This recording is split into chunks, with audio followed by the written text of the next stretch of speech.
So we'll start with the Django framework, right?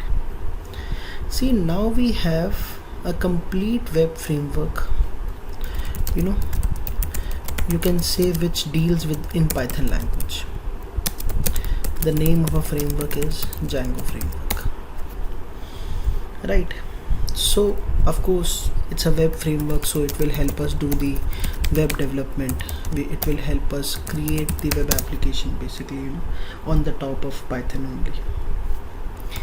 But before we start creating the application in Python, we should know why this framework is used basically,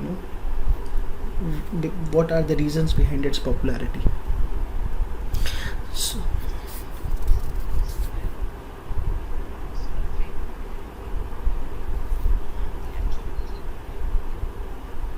yeah, right. So framework, gives you an entire architecture basically, to work on. Let's say if I tell you technically, every programmer need, they need easily maintainable, easily flexible, framework which is backed by the database, right? Or in basic language, if I have to say, a framework gives us pieces wherein we can fit in our code, right?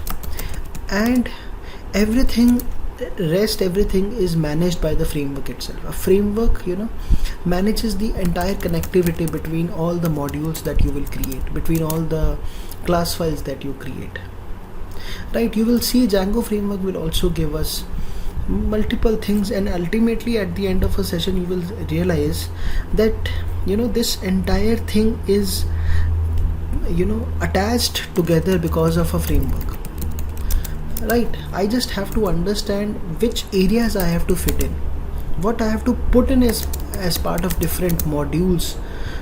Rest everything will be managed by a framework. Whether it is any framework in the market today, every framework just expects you to clearly mention as part of different module what you want. Now multiple features are provided by the framework, and we don't have to worry about how the project will be built and how the deployment will happen. Many things are already been taken care by the framework itself. If I need to talk about general term, a framework, right? Now every framework works differently, but the idea of a framework is this only, right? So just see what I'm going to do, and you'll come to know what exactly is this framework all about, right? So which areas we are going to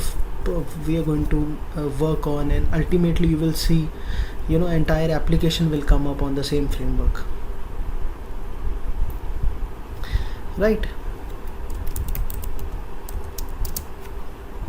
So now see, let's talk little bit, let's talk a little theory about this framework before we start working on this framework. As I said, this Django framework basically, it's very easy to maintain the code. I'll show you how. It's kind of very flexible. Maintainability is very easy to understand, that every component works separately. Flexibility is again, one change will automatically change everything else, right? So things are very flexible in this framework, and of course it is backed by the SQL database, that MySQL database that we have seen, or SQLite database 3.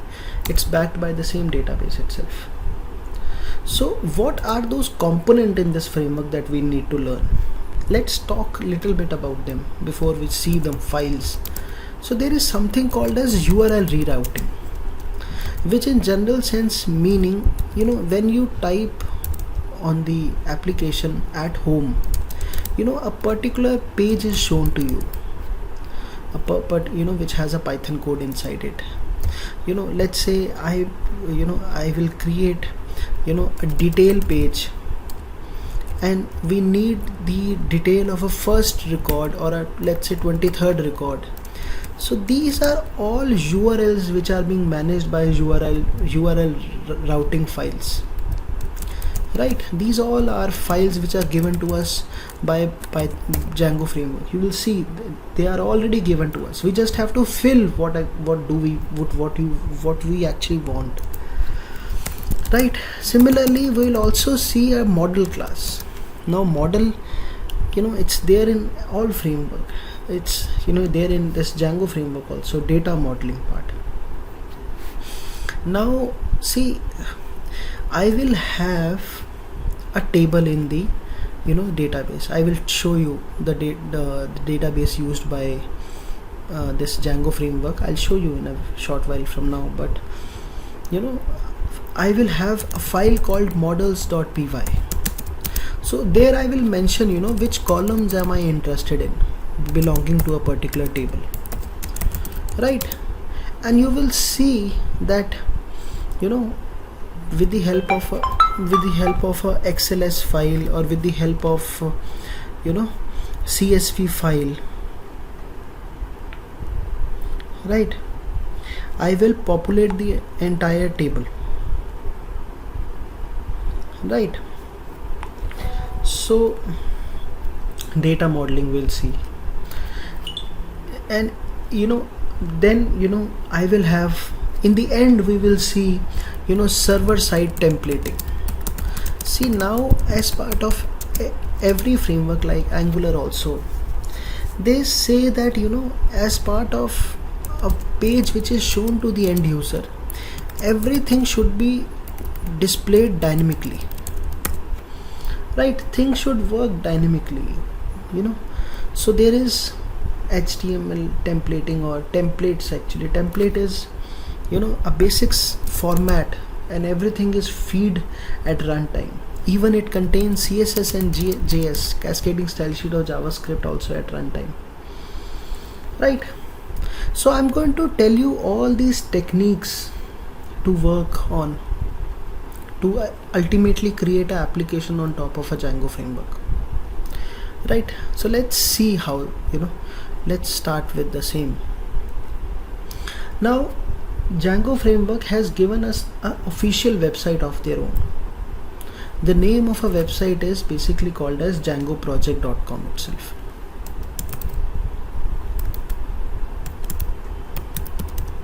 right? If you Google this website djangoproject.com, it will explain basics about Django. You read this line, it helps us build web app more quickly and with less code, basically. Or you can say Django is a high level Python web framework which helps us do a rapid development. You will say in the end, rapid, clean. There is a term called pragmatic. Pragmatic means everything is practical rather than theoretical, realistic, sensible, right? So it's a sensible design, it's a pragmatic design, it's a clean design. So it encourages the rapid development, right? Rapid development, clean, pragmatic design, right? And it has its own documentation also. I'll tell you how to refer this documentation, right? Now again, before I start, before we talk about this Django framework, let's put up a good definition of a web framework also, because many a times interviewers start asking by this question that what exactly is a web framework. I told you how to fit in everything. Will be we will fit in everything, and everything will be connected to each other by the Django framework. But see, web framework, you can also say it is a collection of different tools which comes together as part of a one package, right? Ultimately helps us build the web application. That way also we can define web framework, that it is a combination of different tools which comes together in one single package that we can use to build web application. Then the another question that an interviewer may ask, which is what tool that Django provides you. Django provides us ORM. I'll tell you how easy it is to write the database queries. ORM stands for object relational mapper, right? It is a mapper, right? I'll tell you, very easily we'll pull everything from the database, very easily we'll send everything to the database. So it's a collection of tools which are packed together in one single package that ultimately helps us build or create a web application. And as I told you, it comes with URL rerouting or URL routing basically, and it is the story of every framework, which determines which logic to follow depending on the URL of a web request. When you click on something, the application flow goes in that direction. Who decides that? In every framework we have this concept called URL routing, right? No matter which application, but I'll tell you how it is done as part of Python or Django framework. Then we have something called as HTML templating, that I was telling you that everything should be fed dynamically. Presentation logic will be there. HTML will help us write a presentation part, but we need to insert the dynamic data, right? Even form handling will also be, is also told to us via Django framework, right? So these are few basic points. We should also know, we have discussed about a pragmatic, clean, sensible design, which a Django framework encourages the rapid development to build the web application. We have discussed URL rerouting, data modeling, server-side templating, and a definition of web framework. Then we should also know what Django framework, what we should not say about Django framework. That also we should know. What Django framework is not. You should not say that Django is a programming language. It is not a programming language. Python is a programming language. Django is a tool written in Python only, right? Which ultimately helps us create the web application. Right, sometimes we are being asked to confuse us. Is Django a web framework, a web server? It is not even a web server. What is a web server? On which your archive file resides, and ultimately see Tomcat, JBoss, these are small web servers. And another best part about this Django framework is that it provides us a built-in web framework. This framework has got a built-in web framework in itself, right? You don't have to get a framework from outside and deploy things, right? But how does it work? Which server it has got? Sorry, it has a built-in web server. I'm sorry, it has a built-in web server. So it works in tandem with majorly two servers, but Django, when I will download Django in my local, the servers will come with the Django itself. So Apache is there. Now it has its own server called, we pronounce it as Nginx, and the spelling is Nginx. That is the name of a web server which comes with Django, right? Nginx. Now, right, and basically it is there when I in this Python world, I will not have to download them separately. Both are there. I'll show you, right? Now let's start with the basic configuration. So of course you need the Python. We have learned all the concepts of Python, so it is needless to say that from where we should get Python. We have python.org downloads, from where the latest version of Python can be downloaded, right? This latest version can be downloaded. But now from where shall I download the Django? See, now Python does not have Maven. There is a build management tool called Maven. Python does not have that. Python has got its own build management tool called pip. Say pip stands for many different books. So some books call pip as pip install packages. Some books says that. Some books says that pip install Python. And some they say it is a preferred installer program, pip. Now I will use this tool called pip to download Django. Now I have command prompt also, and I have PyCharm also to do the same. Right, I have PyCharm also to do the same. Now to download Django, all you need to do is write pip install Django, name of a jar file, basically the entire, it is nothing but a the the extensible jar file which we need to configure as part of our project.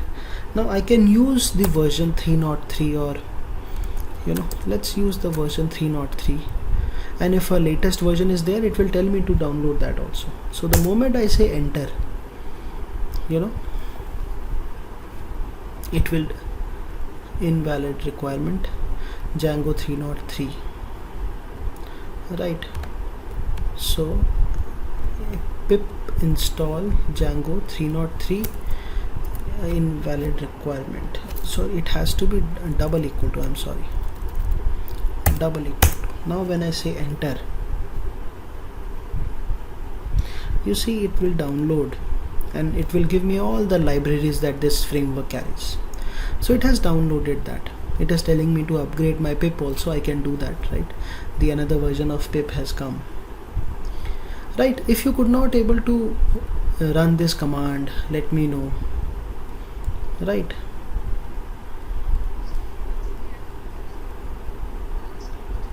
Right.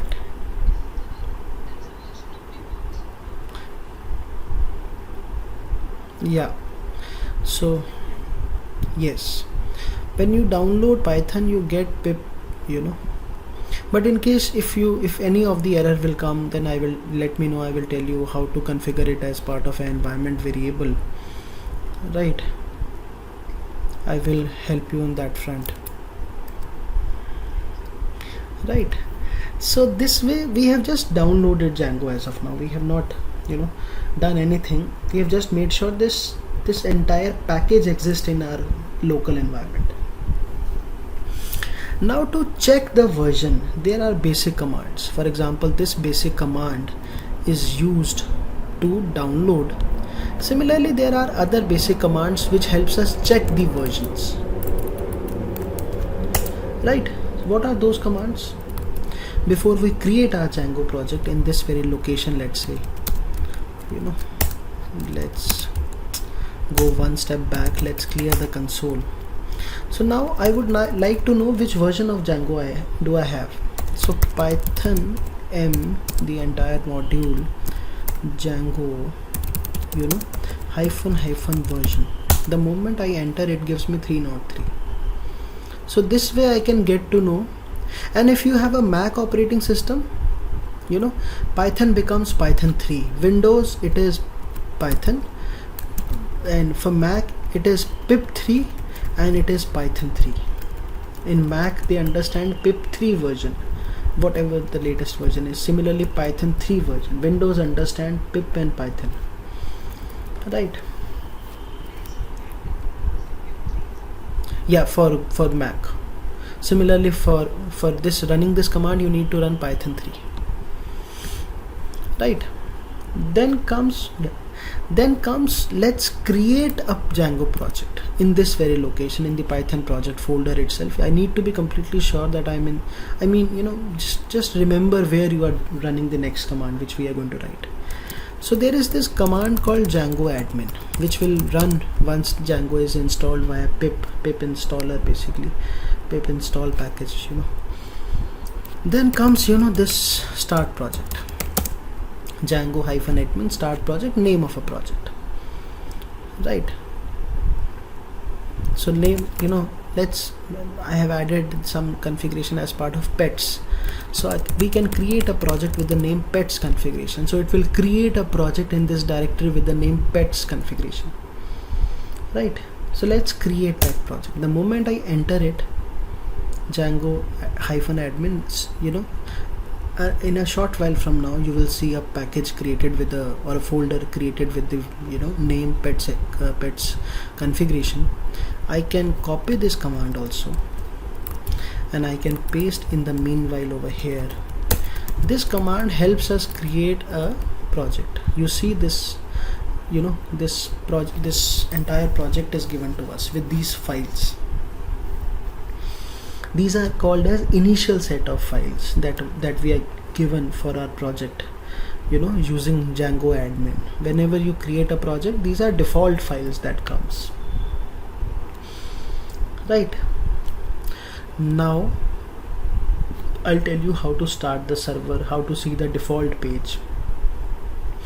So once we have created this project, let's go in our project called pets configuration, and I'm going to start the server, run the server which is basically web server which comes with Django Framework. So there is manage.py. I'm interested in this file, manage.py. Right, to manage.py Python file, basically we will run the server with the name run server. So it will tell me 127.0.0.1 port number 8000, and it will run this application pets configuration on this URL. The moment I click this URL, or the moment I copy this URL, let's say, I can click, if I click it, a default browser will open, or if I copy it and if I go here and if I paste it, a default Django project will come up. Django, the framework for designing rapid. This is the default page which has a documentation. This is a default page right now. Right now I have not done URL rewriting, and it comes with debug true. So if I make any mistake in the coming classes while creating the application, it will give me the error page. It comes with default debug true flag. So now when this page works, it makes sure that the application basic server is up and running with the run server command. But don't forget to go into that directory, because you have to use this manage.py command, right, to run the server. Right, now you have got these files, dunder init, _init, this ASCII file, right, this settings, URLs, and WSGI file, they call it like this.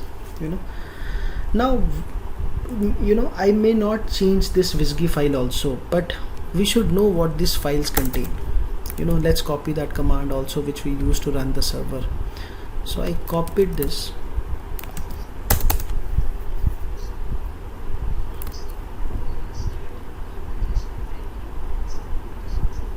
No, the name of a project is pets configuration. I went into that project, and then since the project has got manage.py, that is why I went into the project and then I ran this command.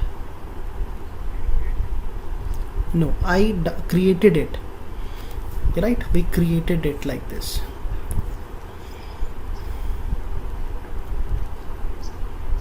Right.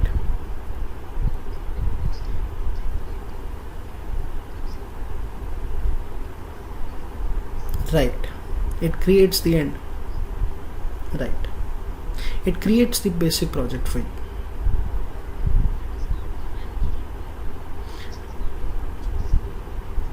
Right.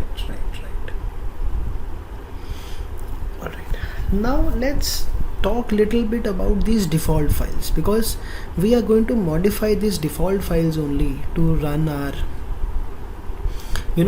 web application which we are going to create on this framework. So default files is, the first one is this. We know there is a constructor with this very function in every class, _init. Now dunder init, basically to basically start the project. This is to start the project, which we are not going to change. There is another file called WSGI file, or it is like this. Basically it provides the hooks for the web server. Which web server? Apache or Nginx. Right, we are running the Django framework, so we need to connect to the web server which already comes with Django framework, and that connection to the web server is given to us by this WSGI file.